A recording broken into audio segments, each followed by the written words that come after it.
எல்லா உறவுகளுக்கும் வசன்யா குக்கிங் சேனலின் அன்பான வணக்கங்கள். இன்னைக்கு நாம பார்க்க போறது வெனஸ்டே ஸ்பெஷல் ரெசிபி தான் பார்க்க போறோம். லஞ்ச் ரெசிபி ஃபுல்லா பார்க்க போறோம். இந்த ரெசிபி பார்க்கறதுக்கு முன்னாடி வசன்யா குக்கிங் சேனலை மறக்காம சப்ஸ்கிரைப் பண்ணுங்க. பக்கத்தில் இருக்க பெல் ஐக்கானையும் கிளிக் பண்ணிக்கோங்க. அப்போதான் நாங்கள் போடுற ஒரு வீடியோவும் உங்களுக்கு நோட்டிஃபிகேஷனாக வியூ ஆகும். அதுக்காக தான். இப்போ வாங்க நம்ம வீடியோக்குள்ளே போகலாம். முதல்ல நாம நெத்திலி 65க்கு மேரினேட் பண்ணி வச்சிடலாம். அதுக்கப்புறம் மீன் குழம்புக்கு என்னென்ன தேவைன்றதை பார்க்கலாம். நான் நெத்திலி மீன் வாங்கியிருக்கேன், வாஷ் பண்ணி வச்சுருக்கோம் நெத்திலி மீன். அடுத்து ஒரு 1.5 ஸ்பூன் அளவுக்கு கார்ன்ஃப்ளவர் மாவு எடுத்திருக்கேன். 2 ஸ்பூன் அளவுக்கு இஞ்சி பூண்டு பேஸ்ட் எடுத்திருக்கோம். 1.5 ஸ்பூன் அளவுக்கு அரிசி மாவு எடுத்திருக்கேன். 65 பொரிக்கிறதுக்கு தேவையான எண்ணெய், 1 ஸ்பூன் அளவுக்கு காரத்தூள், 1 ஸ்பூன் அளவுக்கு காஷ்மீரி சில்லி பவுடர், ஒரு பாதி லெமன், 1.5 ஸ்பூன் அளவுக்கு தனியாத்தூள், 1/2 ஸ்பூன் அளவுக்கு பெப்பர் பவுடர், 1/2 ஸ்பூன் அளவுக்கு கரம் மசாலா பவுடர், 1/4 டீஸ்பூன் அளவுக்கு மஞ்சத்தூள், ஒரு 1 ஸ்பூன் அளவுக்கு சால்ட் எடுத்துருக்கோம். இப்போ இது எல்லாத்தையும் இந்த மீனில் ஒன்று ஒன்று ஆட் பண்ணி மேரினேட் பண்ணி வச்சிடலாம். ஒரு 1/2 hour நல்லா ஊறினா கொஞ்சம் நல்லாயிருக்கும். முதல்ல இதில் உள்ள எல்லா பவுடரும் நம்ம போட்டுக்கலாம். Kashmiri chilli powder, red chilli powder, மஞ்சள்தூள், கரம் மசாலா தூள், பெப்பர் பவுடர், தனியாத்தூள், உப்பு இதெல்லாம் ஃபஸ்ட்டு போட்டுட்டு 2 ஸ்பூன் அளவுக்கு இஞ்சி பூண்டு பேஸ்ட் எடுத்து வச்சுருக்கோம் இல்லைங்களா, அதையும் போட்டுக்கலாம். கார்ன்ஃப்ளவர் பவுடர்,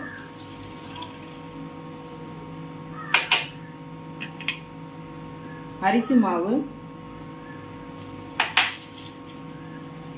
லெமன் ஒரு 1/2 லெமன். இதில் இப்போதைக்கு ஒரு 1/2 டீஸ்பூன் அளவுக்கு ஆயில் போட்டுக்கோங்க. இது எல்லாத்தையும் நல்லா மிக்ஸ் பண்ணிக்கலாம் மீனில்.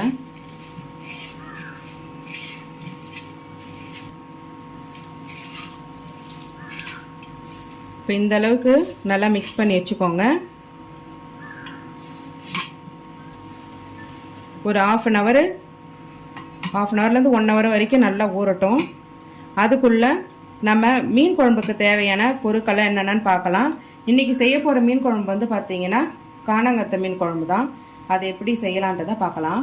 நம்ம அந்த மீன் குழம்புக்கு தேவையான பொருட்கள்லாம் என்னென்னு பார்க்கலாம். இது காணாங்கத்தை மீனுன்னு சொல்லுவாங்க பாண்டிச்சேரியில். வறுக்கிறதுக்காக தான் ரெடி பண்ணியிருக்கேன். இதை வறுத்து தான் இந்த மீன் குழம்புல நம்ம ஆட் பண்ண போகிறோம். அதுக்காக தான் நான் வந்து மேரினேட் பண்ணி வச்சுருக்கேன். இதில் கொஞ்சம் காரத்தூள், இஞ்சி பூண்டு பேஸ்ட்டு, மஞ்சத்தூள், உப்பு இதெல்லாம் போட்டு நல்லா அதை மேரினேட் பண்ணி வச்சுருக்குறோம். அடுத்து பார்த்திங்கன்னா வதக்கி அரைக்கிறதுக்கு வந்து ஒரு 3 தக்காளி கட் பண்ணி வச்சுருக்குறோம். ஒரு 4 மீடியம் சைஸ் வெங்காயம் பெருசு பெருசாகவே கட் பண்ணிக்கோங்க. ஏன்னா நம்ம வதக்கி தான் அரைக்க போகிறோம். அதுக்காக தான். கொஞ்சமாக பூண்டு இதில் போட்டிருக்கோம். இது வந்து இந்த வெங்காயம் பொடியாக கட் பண்ணியிருக்கோம் இல்லைங்களா, இந்த வெங்காயம் வந்து ஒரே ஒரு வெங்காயம் தான் பொடியாக கட் பண்ணியிருக்கிறோம். இது வந்து நம்ம வதக்கி போடுறதுக்காக தான், குழம்பு தாளிக்கிறதுக்காக தான். இது தாளிக்கிறதுக்காக கொஞ்சம் கருவேப்பிலை, ஒரே ஒரு பச்சை மிளகா, புளி கரைசல்ல நான் உப்பு போட்டு நல்லா ஃபில்டர் பண்ணி வச்சுருக்கேன். ஒரு லெமன் சைஸ் அளவு புளி எடுத்துக்கோங்க. ஏன்னா நம்ம தக்காளி இதில் நிறைய ஆட் பண்ணுறதுனால நான் புளியே கம்மியாக தான் போட்டிருக்கேன். இது நல்லா உப்பு இதிலே போட்டு நல்லா ஃபில்டர் பண்ணி வச்சுக்கோங்க. மண் இல்லாமல் ஃபில்டர் பண்ணிக்கோங்க. அடுத்து பார்த்தீங்கன்னா குழம்பு மிளகாய் தூள், கொஞ்சம் குழம்புக்கு தேவையான அளவு மஞ்சள் தூள் எடுத்து வச்சுருக்கோம். நம்ம தாளிக்கிறதுக்கு நல்லெண்ணெய் தான் யூஸ் பண்ண போகிறோம். வதக்கி அரைக்கிறதுக்கும் கொஞ்சம் நல்லெண்ணெய் தான் யூஸ் பண்ண போகிறோம். இப்போ வாங்க நம்ம எப்படி வதக்கி அரைக்கிறதுன்றதை பார்க்கலாம். நான் இப்போ அடுப்பை ஆன் பண்ணி வானல் வந்து காய வச்சுருக்கேன். இப்போ நல்லா வானல் சூடாயிடுச்சு. இதில் நம்ம கொஞ்சமாக எண்ணெய் ஊற்றிக்கலாம். ஒரு 3 ஸ்பூன் அளவுக்கு எண்ணெய் போட்டுக்கோங்க. இப்போ எண்ணெய் நல்லா காஞ்சிருச்சு. நம்ம பெருசு பெருசாக கட் பண்ணி வச்சுக்கிறோம் இல்லைங்களா, அந்த வெங்காயத்தையும் இந்த பூண்டையும் இதில் போட்டுக்கலாம். இந்த காணாங்கத்தை மீன் குழம்புக்கு இஞ்சி பூண்டு கொஞ்சம் ஆட் பண்ணிங்கன்னா நல்லாயிருக்கும். நான் ஆல்ரெடி வந்து மீனில் இஞ்சி பூண்டு பேஸ்ட்டு போட்டு மேரினேட் பண்ணி வச்சுருக்கேன். அதனால் இதில் இஞ்சி பூண்டு போடாமல் கொஞ்சமாக பூண்டு மட்டும் போட்டு நல்லா வதக்கிக்கிறேன். இது கொஞ்சம் கண்ணாடி பதம் வர வரைக்கும் வதக்கினா போதும். இந்த மாதிரி அரைச்சி வச்சு, இது சின்ன வெங்காயம் இருந்ததுன்னா இன்னும் ரொம்ப நல்லாயிருக்கும். இப்போ சின்ன வெங்காயம் இல்லாதனால பெரிய வெங்காயம் தான் போட்டுக்கிறேன்.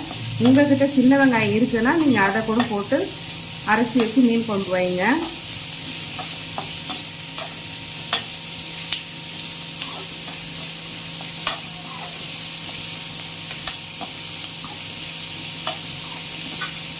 பாருங்க, வெங்காயமும் பூண்டு இந்த அளவுக்கு வதங்கணும்.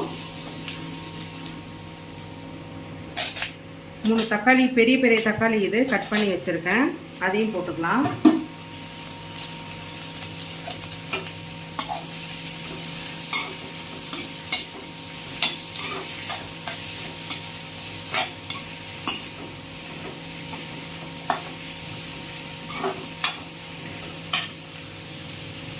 இதிலே கொஞ்சமாக கருவேப்பிலையும் போட்டுக்கலாம்.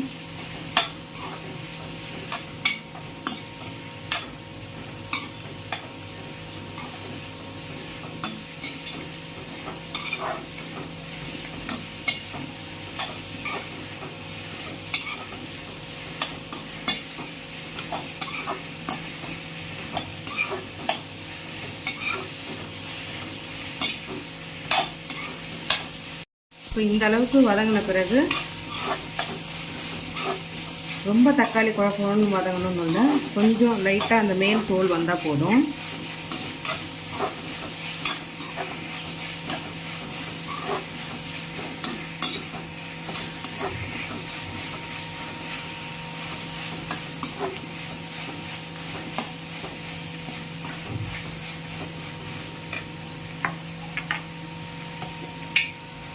அடுப்பு ஸ்லோ பண்ணிட்டு குழம்பு தூள் இதிலே போட்டுக்கோங்க.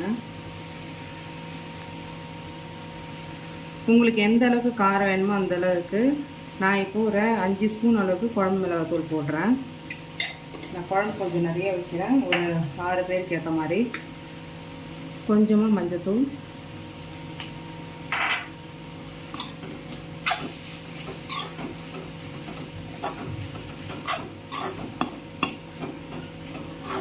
இப்போ இதை நல்லா வதங்கின பிறகு அடுப்பு ஆஃப் பண்ணிடலாம். ஆஃப் பண்ணிவிட்டு நல்லா ஆற வச்சுட்டு மிக்ஸி ஜாரில் போட்டு நல்லா அரைச்சி பேஸ்ட்டாக எடுத்துகிட்டு வந்துடுறேன். இப்போ நான் அடுப்பு ஆஃப் பண்ணிக்கிறேன்.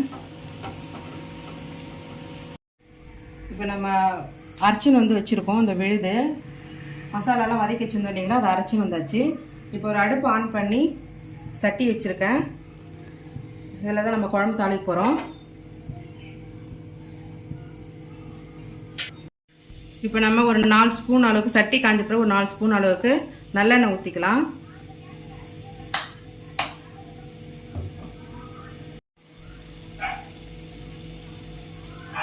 ஒரு 1/2 ஸ்பூன் அளவுக்கு வடகம் போட்டுக்கலாம். வடகம் நல்லா பொரியட்டும்.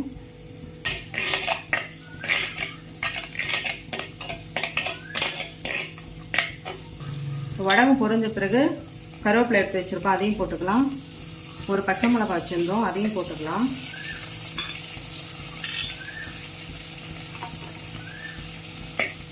கருவேப்பிலை கொஞ்சம் பொரியட்டும்.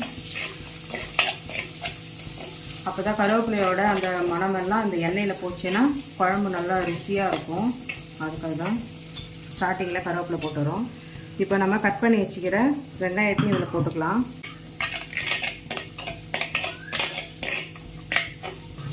வடகம் பொரிஞ்ச பிறகு கருவேப்பிலை எடுத்து வச்சுருக்கோம், அதையும் போட்டுக்கலாம். ஒரு பச்சை மிளகாய் வச்சுருந்தோம், அதையும் போட்டுக்கலாம்.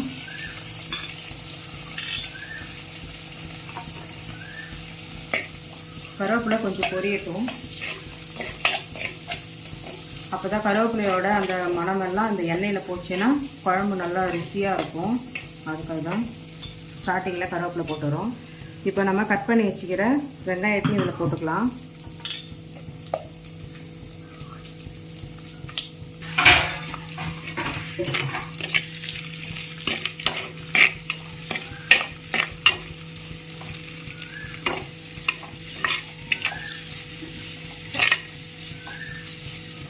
இது கொஞ்சம் நல்லா வதங்கட்டும்.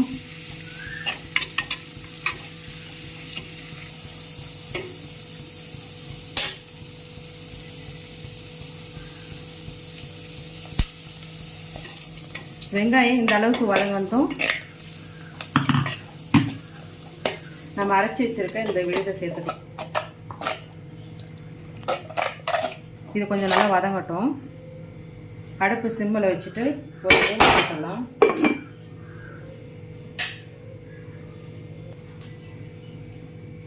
இப்போ இது வதங்குற நேரம் அதுக்குள்ளே நம்ம வந்து வாழைத்தண்டு பொரியல் எப்படி செய்யுதுன்னு பார்த்துக்கலாம். நான் ஒரு வாழைத்தண்டை நல்லா பொடியாக கட் பண்ணி மஞ்சத்தூளில் போட்டு வச்சுருக்கேன், இல்லைன்னா கருத்து போயிடும். அதனால தான்.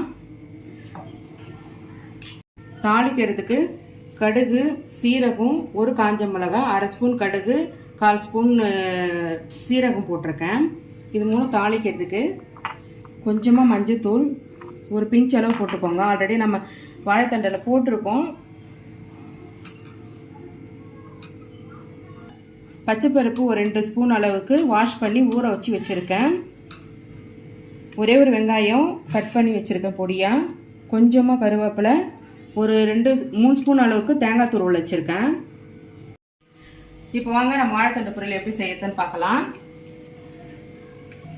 இப்போ நான் வானல் வச்சு அடுப்பு ஆன் பண்ணி வானல் வச்சுருக்கேன். வானல் நல்லா சூடாயிடுச்சு. இதில் ஒரு 2 ஸ்பூன் அளவுக்கு எண்ணெய் ஊற்றிக்கலாம். இந்த எண்ணெய் காஞ்சதும் நம்ம கடுகு, சீரகம், காஞ்ச மிளகாய் போட்டு தாளிச்சிக்கலாம்.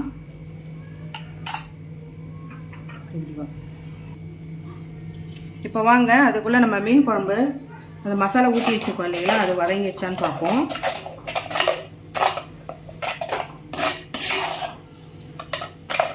வதங்கட்டும். தாளிப்பு எல்லாத்தையும் போட்டுக்கலாம். இதில்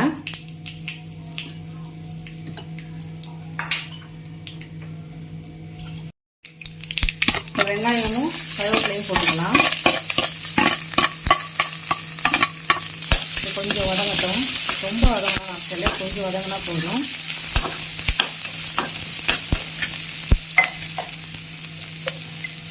இப்போ இந்த காய்க்கு தேவையான அளவு உப்பு நானே இப்போயே போட்டுறேன். இந்த வெங்காயம் வதங்கும் போதே போட்டுறேன்.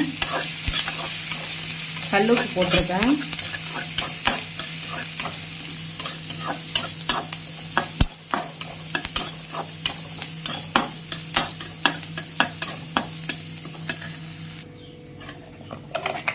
இந்த அளவுக்கு வதங்கட்டும். புளி கரைசலையும் இதில் ஊற்றிக்கலாம். இப்போ நீங்கள் உப்பு காரம் எல்லாம் பார்த்துக்கோங்க. அதுக்குள்ளே நம்ம மீனை வந்து ஒரு ஆஃப் பாயிலில் வறுத்து எடுத்துகிட்டு வந்துடலாம். மீன் கொதிச்சதும் குழம்பு நல்லா கொதிக்கட்டும். கொதிச்ச பிறகு நம்ம மீனை ஆஃப் பாயிலில் வறுத்து எடுத்துகிட்டு வந்து இதில் போட்டு இறக்கிட்டு அவ்வளோதான், மீன் குழம்பு ரெடி ஆகிடும். அதுக்குள்ளே வாங்க நல்லா வெங்காயம் நல்லா வதங்கிடுச்சு. இப்போ நல்லா போட்டுக்கலாம்.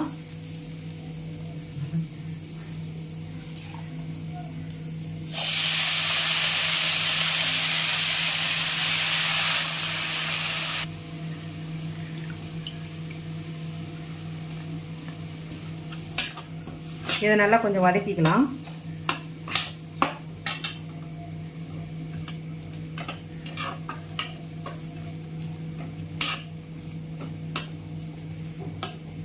இந்த பச்சை பருப்பை நம்ம ஊற வச்சு வச்சுருக்கோம் இல்லைங்களா, அதையும் இதில் போட்டுக்கலாம்.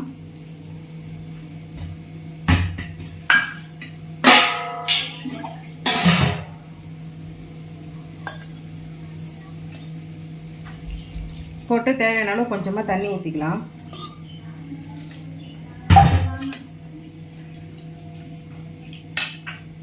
இந்த ஸ்டேஜில் கொஞ்சமாக மஞ்சத்தூள் போட்டுக்கோங்க.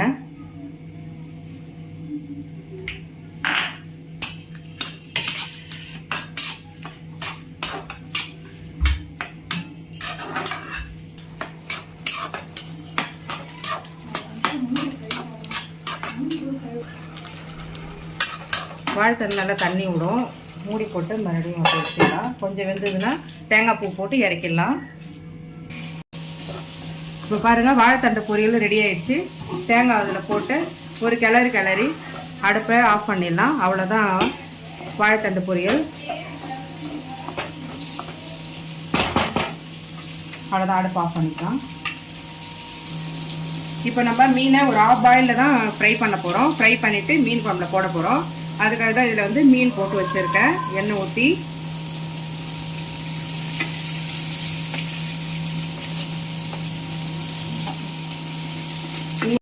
உங்களுக்கு ஃபிஷ் ஃப்ரை பற்றி ரெசிபி வேணும்னா டிஸ்கிரிப்ஷனில் லிங்க் கொடுக்குறோம், அதில் பார்த்துக்கோங்க. நான் பேசும்போது சின்ன சின்ன தடமாற்றங்கள்லாம் இருக்குது, அதெல்லாம் கொஞ்சம் அட்ஜஸ்ட் பண்ணிக்கோங்க உறவுகளே. இன்னும் கொஞ்ச நாள் போக போக சரியாயிடும்.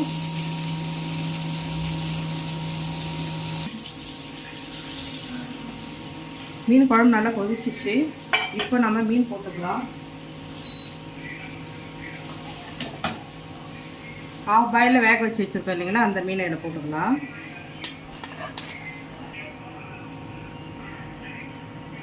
இந்த மாதிரி நீங்களும் வீட்டில் ட்ரை பண்ணி பாருங்கள், ரொம்ப நல்லாயிருக்கும் இந்த மாதிரி இருக்கிற மீன் குழம்பும். அடுப்பை நல்லா சிம்மில் வச்சுக்கோங்க. ஒரு 5 நிமிஷம் போதும். கொதிச்சதும் நம்ம அடுப்பை ஆஃப் பண்ணிக்கலாம். இப்போ குழம்பு ரெடி ஆயிடுச்சு. நம்ம கொஞ்சமாக கருவேப்பிலை போட்டு அடுப்பை ஆஃப் பண்ணிக்கலாம். இப்போ நம்ம நெத்திலி மீன் 65 எப்படி செய்யுதுன்னு பார்க்கலாம் வாங்க. ஆல்ரெடி ஒரு ஈடு போட்டு எடுத்துட்டேன். பவர் கட்டுனால நாங்கள் வீடியோ எடுக்கலை. ரொம்ப டேஸ்ட்டாக இருக்கும். இது 65 இந்த மாதிரி போட்டு எடுத்துக்கோங்க.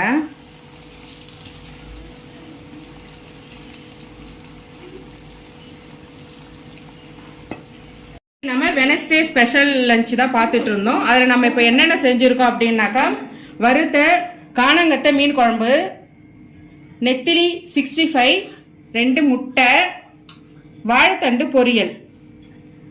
இந்த டிஷ் உங்களுக்கு பிடிச்சிருக்கு அப்படின்னா வசன்யா குக்கிங் சேனலை மறக்காம சப்ஸ்கிரைப் பண்ணுங்க. பக்கத்தில் இருக்க பெல் ஐக்கானையும் கிளிக் பண்ணிக்கோங்க. அப்போதான் நாங்கள் போடுற வீடியோஸ் உங்களுக்கு நோட்டிஃபிகேஷனில் வியூ ஆகும். இந்த டிஷ் உங்களுக்கு பிடிச்சிருக்குன்னா உங்கள் ஃபேமிலி அண்ட் ஃப்ரெண்ட்ஸுக்கு ஷேர் பண்ணுங்க, லைக் பண்ணுங்க, கமெண்ட் பண்ணுங்க. ஆரோக்கியமான உணவை சமைப்போம், நலமாய் வாழ்வோம். நன்றி, வணக்கம்.